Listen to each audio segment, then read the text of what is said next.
ओम शांति। आज की मुरली में बाप दादा मीठे बच्चों को एक बहुत सुंदर लक्ष्य देते हैं। बाप कहते हैं, बच्चे, जैसे बाप का पाठ है सर्व का कल्याण करना, वैसे ही तुम भी बाप समान कल्याणकारी बनो।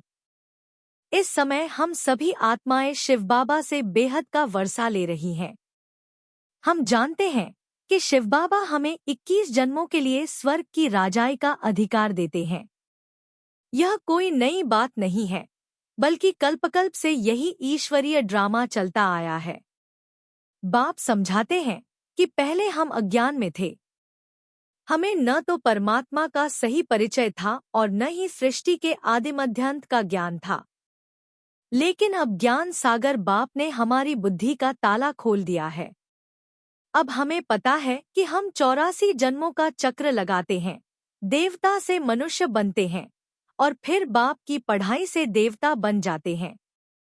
बच्चों को इस ज्ञान का दिव्य नशा सदा बुद्धि में रखना है।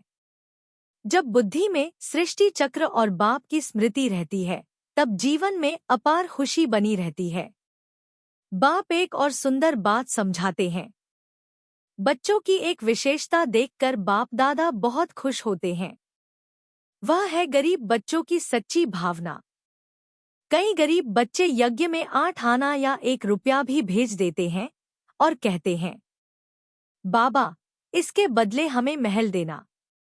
बाप कहते हैं, बच्चे, यह 1 रुपया भी शिव बाबा के खजाने में जमा हो गया। इसके बदले तुम्हें 21 जन्मों के लिए महल मिल जाएंगे। यह सुदामा का उदाहरण है। छोटा सा दान भी अगर सच्ची भावना से किया जाए तो वह भविष्य में बहुत बड़ा भाग्य बन जाता है। बाप बच्चों को प्रेरणा देते हैं कि अब हमें सिर्फ अपना ही नहीं, बल्कि सभी आत्माओं का कल्याण करना है। जैसे बाप सारी दुनिया को स्वर्ग बनाने आए हैं, वैसे ही हमें भी सेवा में सहयोगी बनना है। ज्ञान रत्नों से अपनी झोली भरकर दूसरों को भी यह ज्ञान देना है।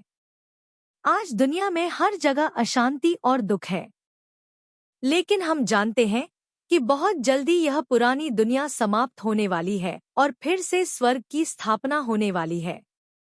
इसलिए बच्चों को चिंता नहीं, बल्कि खुशी में रहना है। सिर्फ बाप को और वर्षे को याद करना है। बाप कहते हैं, मनमना भव। चलते फिरते काम करते हुए बाप को याद करो और भविष्य के स्वर्ग का अधिकार पाओ। तो आज का संकल्प यही हो। हम सदा बेहद के बाप की याद में रहेंगे, ज्ञान से अपनी झोली भरेंगे और बाप समान कल्याणकारी बनकर अपना और विश्व का कल्याण करेंगे। ओम शांति।